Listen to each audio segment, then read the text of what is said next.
Welcome, ladies and gentlemen, to Dark Souls 3 in review. This is the part of my YouTube channel where I review the games that I've played and give you my opinion on what makes them good or bad or in between.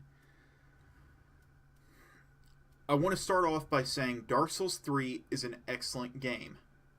However, because it's such a good game, I'm having to nitpick a little bit. So, please don't get mad at me for that. There's really nothing I can do. It is just an excellent game. And as there's not a lot to complain about, I've got a nitpick.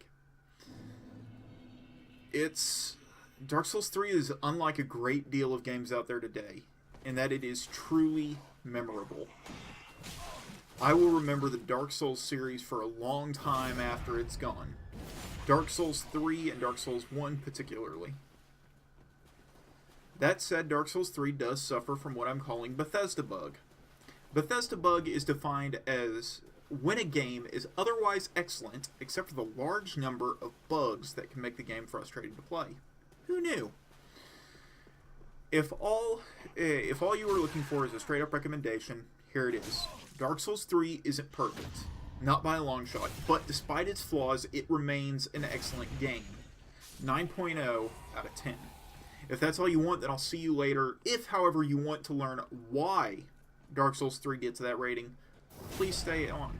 Also, if you do decide to stay on, I appreciate the retention time. It means a lot to me. As I said, Dark Souls 3 is an excellent game. This is for a variety of reasons, and we'll start off with the easiest. The music.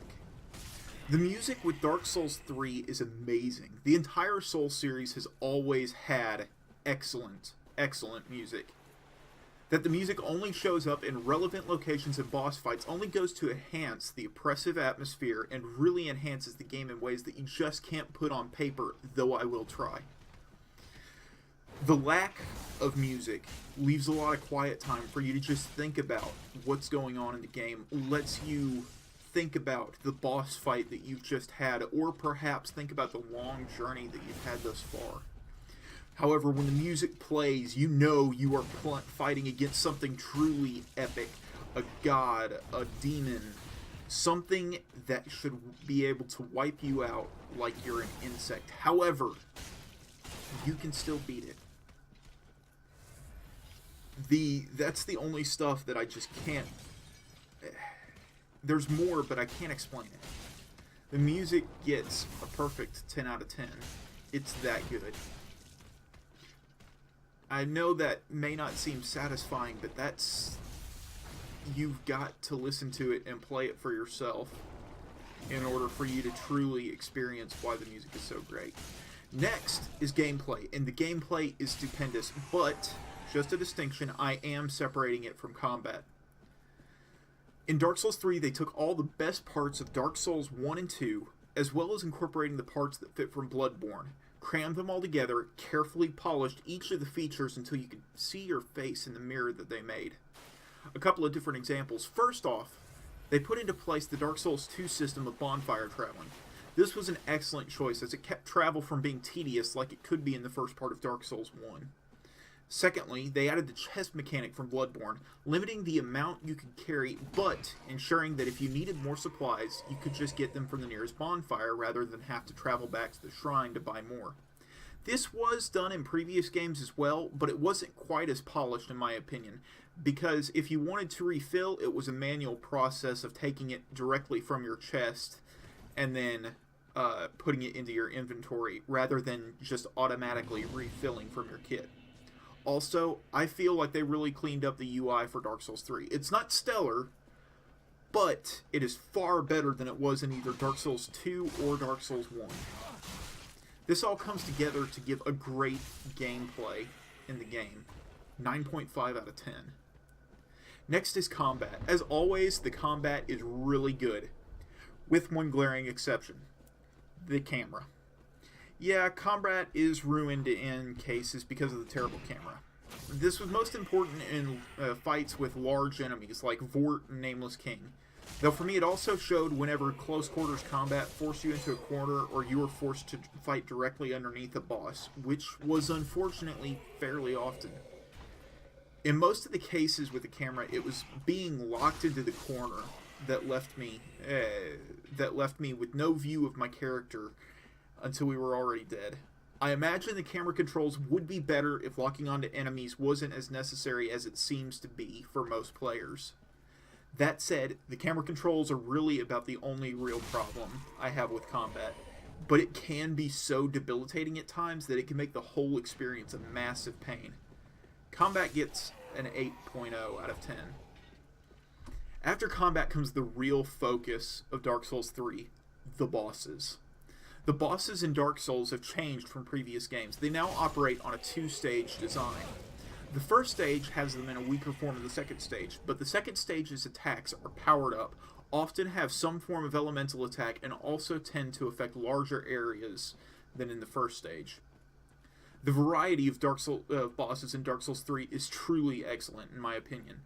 When bosses do harken back to previous games, such as the final boss does to Lord Gwyn, it is executed extremely well by giving them a unique twist. All of the bosses felt fresh, for lack of the better term to me. 10 out of 10. Next is level design, and this is going to be probably the most subjective part of my review. Dark Souls 3 has a little bit of an originality problem.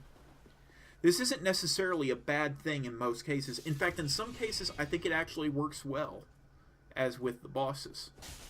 However, there is a problem with just how much of it there is. Anne Orlando, for example, coming back wasn't necessarily the best choice. It's not all bad, don't get me wrong, but it feels to me more like fan pandering rather than taking the design to the next level. That said, this is also quite possibly the last game in the series, and so maybe they just wanted to give us fans a little treat, something that they would recognize, but it still just doesn't quite fit in a way that I struggle to put into words. At this point, I feel like a good chunk of the areas are a throwback to other areas in previous games. Not all of them, but enough. That said, the levels themselves are still excellently designed, despite their lack of originality. This gets an 8.0 out of 10. Next is the story. The story is good, but sparse. And if you're not familiar with how Dark Souls does storytelling, you will get to the last part of the game and go, what was I doing? Seriously, I don't understand what was going on. This is actually normal for Dark Souls, and getting the context can require hours of digging through item descriptions. It is, however, well worth the effort, and the story fits the mechanics. Like everything in Dark Souls, though, you have to work to understand the story and get anywhere. However, if you're looking to cheat a little bit, I recommend looking up people like VodiVidya on YouTube. They do incredible, lengthy, detailed, oriented stuff on Dark Souls lore. It's amazing. That said, despite the difficulty, I feel like they made it a little bit easier to grasp the story this time compared to Dark Souls 1 and 2. The story I'm going to give 9.0 out of 10 for this reason. It's like our history is. It's subjective. Not everything in history makes sense all of the time, and different people will view history differently. To me, this makes for an excellent story and leads to a greater variety about what might have or probably did happen. And it makes a conversation and really builds up the community. Finally, I want to tackle the real problem with Dark Souls. The bugs. Dark Souls 3 is filled with them, and frankly, it can be quite frustrating. There were many times that people would get summoned to aid me, and they would be unable to go through the fog gates. And that's just painful, and it really makes me want to throw away the controller when it happens over and over and over again. On top of that, I was able to fall through the floor of the game. I haven't been able to do that since Morrowind came out. And that shouldn't be possible in a game with as much of a fan base as Dark Souls has. Not without a lot of work on the part of the player, at least.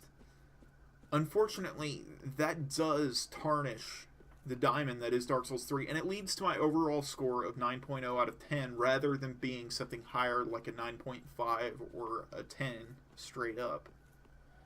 Dark Souls 3 is a great game.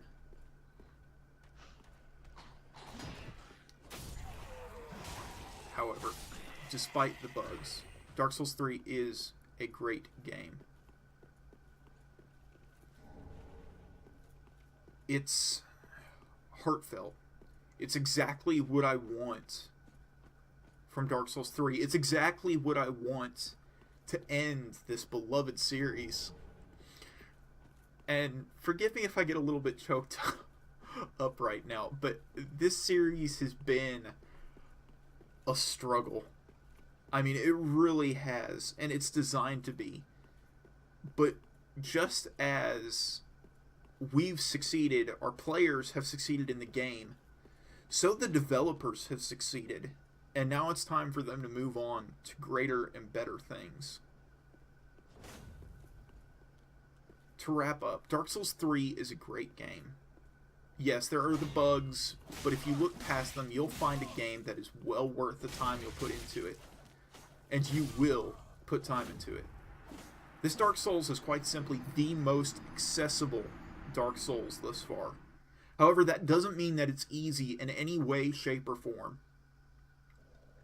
This game lives up to its brutal pedigree.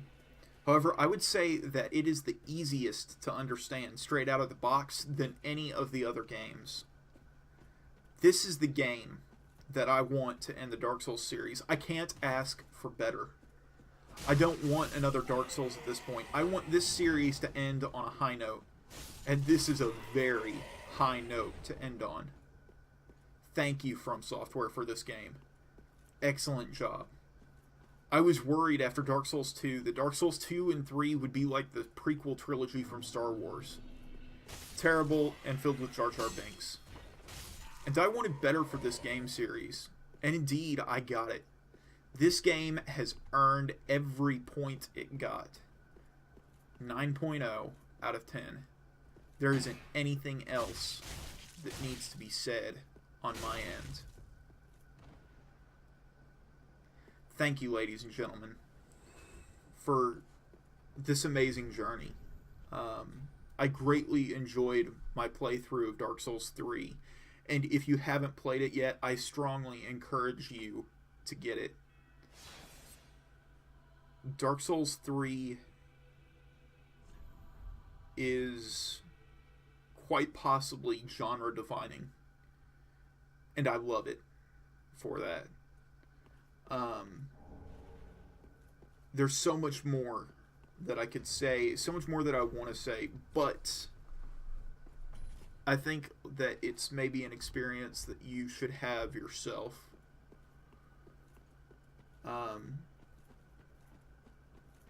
Once again, thank you guys for listening. I hope you guys have enjoyed this series. If you have, please like and subscribe. I do stuff like this on a regular basis. I'm still working on Stellaris at the time of this video. As soon as No Man's Sky comes out, I will be doing a No Man's Sky playthrough. Well, not really playthrough because it's way too big to do a complete playthrough, but I will be trying to get to the center of the universe at least. But but for now, it's time for me to go. If you guys have enjoyed this, please, as I said earlier, like and subscribe. If you want to check out my Twitch channel, links are in the description. If you really liked this review, the link to my Patreon page is in the description. As always, please like and comment. I am in comments. I do read them. Please go ahead and leave some for me. In the meantime, guys, live long and prosper. May the force be with you. May the odds be ever in your favor. May the drinks be ever in your flavor. May Batman never need to visit your house at midnight. Same thing with Chuck Norris, guys. Have a great day. Stay safe out there. Bye.